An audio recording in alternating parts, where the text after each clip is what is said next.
This is York Minster, a Gothic masterpiece that took 250 years to construct. That is longer than the United States has existed as a country. The nave alone took over 60 years to complete and is the highest and widest medieval Gothic nave in any English cathedral. It also has the largest collection of medieval stained glass anywhere in the UK, a real beacon of pride and joy for us locals. But on the 7th of April 1967, the front page of the Yorkshire Evening Press was shocking. It bluntly read, "York Minster in peril." This is the Great East window dating to 1408, containing 311 stained glass panels, enough to fill an entire tennis court. But the eastern end of the minster that contains this window was, by 1967, tilting. It had been pushed outwards by 70 centimetres. On the other side of the building, the west front contains the Heart of Yorkshire window, if you look closely. Well, this front was also leaning forward, being pushed outward by 45 centimetres. Both the south transept containing the Rose window and the north transept containing the Five Sisters window were also out of plumb and tilting. Several large cracks were also starting to emerge, particularly on the western front, as well as a 30-foot crack on the southwest corner of the central tower. So our majestic cathedral was tilting and cracking, but the starkest revelation from the 1967 report was the number 15. Experts gave York Minster just 15 years. If no action was to be taken, the tower would collapse entirely, taking most of the building with it. So what was causing this? Well, there were a few reasons, and one of them led to a truly remarkable discovery that takes us beneath the minster and also to this column outside that predates the Anglo-Saxons. The first issue was beetles.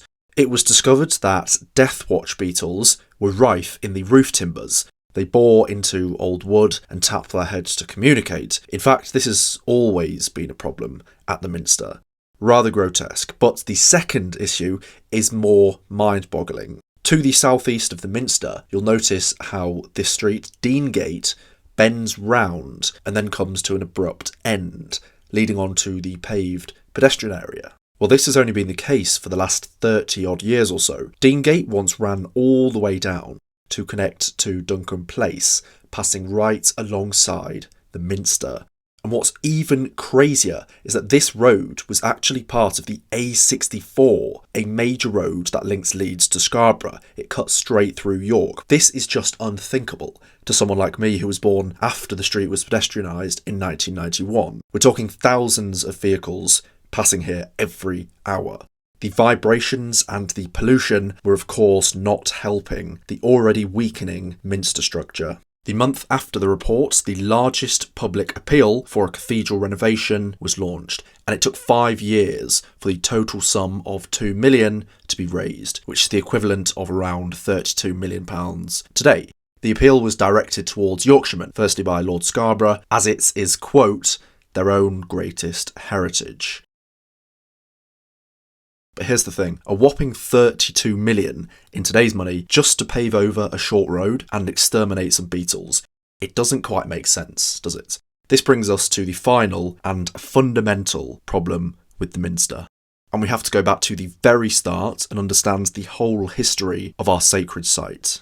The first church on this exact location was constructed in 627 AD for the baptism of King Edwin of Northumbria by Paulinus, the first bishop of York, who'd been sent here from Rome by Pope Gregory. Long story short, the Anglo-Saxon minster was continually improved until the Normans and the Danes arrived, and it was destroyed multiple times. Then around 1080, the Norman minster was built. A very clearly Norman behemoth that was truly a display of power as much as anything else. In part of the current crypt on the floor, we can see studs where the eastern apse of the original Norman minster once stood. Incredible thick walls that can partially be seen through this hole right here. That Norman minster was the predecessor to the current building, which is extremely important, Because if we look at the plans of both buildings, we notice that the current nave arcades and the current 4 central tower piers are exactly where the old nave walls were. In fact, those Norman foundations still exist beneath the minster, and before the project of 1967, the central tower piers were just standing on top of the much smaller Norman foundations, which themselves were sat on waterlogged ground. In the 130 years up to the report, the water table had sunk by 4 feet. So the gargantuan 200-foot tall, 16,000-ton central tower, which is large enough to fit the Leaning Tower of Pisa inside, was pressing downwards, sinking as its foundations sunk further. This was pushing the rest of the building outwards and causing major cracking. During the project, huge raking shores were placed on either side of the building, and large concrete pads were created around the bases of the piers to spread the weight. And amazingly, excavations from the 5 years the project was taking place are visible to us today, beneath the central tower.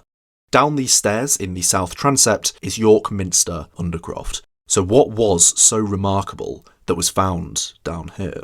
Well, archaeologists were hoping and expecting to find remains of the original King Edwin's Church beneath the Norman foundations that they knew were there, but nothing was ever found of this, which was surprising. However, the area was not completely empty. Burials were found that dated all the way back to the original founding time, through the 6th, 7th, 8th centuries.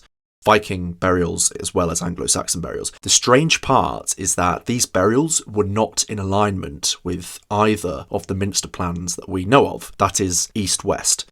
They were aligned with something else, another structure on this site. Beneath the current minster, beneath the Norman remains, beneath the Viking remains, beneath the Anglo-Saxon remains. It was in this project that we got our first ever glimpse of none other than a Roman Principia, or a headquarters. Originally built by the famous Roman 9th Legion, who disappeared from history when they founded York in 71 AD. What's also fascinating is that when Paulinus was here in 627, the wooden church would have been on or just next to the site of these great Roman remains. And he, of course, had come from Rome himself, albeit from a different system, but this would have likely been some comforting familiarity to him, just like I said us locals feel towards the current minster. But I've shown you in previous videos a lot of other Roman sites in York, but this was the heart, the headquarters. This was the first time where we had visually located where the headquarters were. Some incredible Roman fresco wall paintings still survive down here today. Also, substantial in situ walls from the Roman barracks. In fact, this part was from the southwest wall of the basilica. Beneath us is a sewer, still visible, with water still inside of it 2,000 years later nearly. There's also numerous artefacts that were found during the renovation, such as tiles, spearheads, coins, and the like. There's also a Roman-era inscription of the first 2 letters of the name of Christ in Greek, an extremely early Christian artefact. We know that there was a Bishop of York in 314 at the Council of Arles, as well as tiles inscribed with the 9th Legion and the 6th Legion who later replaced them. All of this, and I'm currently directly beneath the Great Central Tower. And when looking at the plan again, we see this Roman building sits beneath the entire south transept and the vast majority of the central tower. In fact, beneath this northwest pier of the central tower is a Roman drain. So what we have here, our megastructure, York Minster, is sat on top of Norman, Anglo-Saxon and Roman remains, all on waterlogged soil. So it's no wonder that the building was in peril, as stated on the Yorkshire Evening Press. Fortunately, the great repair work of 1967 to 1972 managed to save our great building. The tilt has gone and the tower stands strong, nearly 2,000 years after the very first building foundations were laid. In fact, for the 1900th anniversary of the city of York, of the founding of York, in 1971, this Roman column was gifted to the city. And it was placed here outside the south transept, as it was beneath this south transept in 1969 during this project that it was found, and it dates to around 100 AD. This is pure British heritage. Thank you for joining me on this one, folks. I'd really appreciate it if you could give me a thumbs up if you did enjoy it.